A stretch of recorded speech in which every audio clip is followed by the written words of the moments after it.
جايين عند اول واحد اخترع الكلام اللي احنا هنجيبه دلوقتي. هنجيب قنبله مش بتفرقع، لا دي بتدوخ وبتروق عليك وبتعدل المود والمزاج وبتشبعك وبتديك قيمه غذائيه. ولغايه دلوقتي الزبون بيجي الفرع القديم اللي احنا جايينه دوت، نشوف الجوده زي زمان ولا قلت، نشوف الاسعار والدنيا والطعم، ده كله هنشوفه دلوقتي واحنا عند الفرع. الصنع الحلو بسرعه جينا اوام وطلبنا الاوردر بتاعنا وقعدنا عشان نشوف القنبله القمر دي كده. خش عليا بالفواكه الطبيعيه يا محلاها يا محلاها. بسم الله.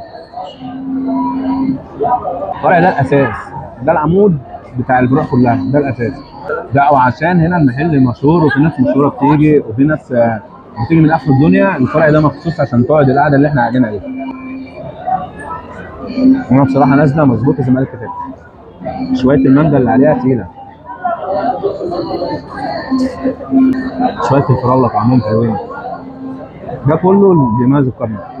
هو مودي نفسه في سكه كده، هو صادق كده. تأسس من 1952. بتتكلم في 70 سنه مثلا 75 سنه. ده تأسيسه البدايه. جت الانطلاقه وقصه النجاح والكفاح بتاعته 1952.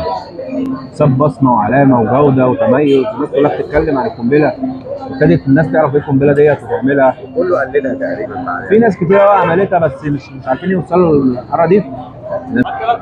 بس هي المكونات بتاعتها اللي عليها المعروفه: رز، بعد كده بحط لك حته كنافه، حته بسبوسه والمانجا والفراوله والموز والتفاح وحته القشطه من فوق. دي القنبله.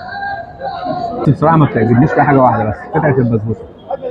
انا بالنسبه لي يعني لو البسبوسه بيعملوها دي يحطوا من عليها شويه السكر شويه تبقى جميله. قطعه البسبوسه مسكره قوي. احلى حاجه في القنبله دي ايه؟ ان انت ما تقدرش تكملها. انا قلت لك احلى حاجه في القنبله ان انت مش هتقدر تخلصها، فلو انت عايزها كوجبه حلوه جميله فيها فواكه وفيها رز بلبن، فيها حاجات حلوه كتير ومفيده هتشبعك. عايز تاكل بس طول اليوم القنبله دي هتشبعك صدقني. طب دي سعرها بقت ب 40 جنيه دلوقتي، وبشرى ساره للناس اللي بتحب القنبله بقت ب 40 جنيه. ماشي؟ ماشي. رز بلبن بقى يعني مفاجاه. نبتدي بس ندوق الاول. رز حلو، رز حلو ومخدوم ومليان لبن بصراحه. طب برضه ورزات طريه، في السكر هادي فطعمه حلو قوي، وفي سنه قشطه من فوق، اللبن عامل قشطه، ورزها مستويه حلو طريه. غريب بقى ان انا لقيت العلبه دي كلها ب 10 جنيه. لا والله. طب سعرها حلو. سعرها حلو ومليانه. انا لو عايز افطر فطار بس عباره عن رز بلبن هجيب علبتين من دولت هيقفلوني. تاخد 9 من 10. قنبله برضو تاخد 9 من 10 وتاخد بوسه. ده كان الفيديو بتاعنا من عند الكرنك. اتبسطت استمتعت. اهم حاجه ما تنساش بس تدوس اللايك، وما تنساش بقى تيجي المكان دوت. لو انت ما جيتش لازم تيجي هنا الفرع بتاع السيده دوت، هيعجبك جدا وهتتبسط جدا جدا جدا. الاجواء جامده على طول. بص كده ارفع فوق يا مستر، الاجواء كلها جامده على طول وحاجه ما شاء الله. ده الفيديو.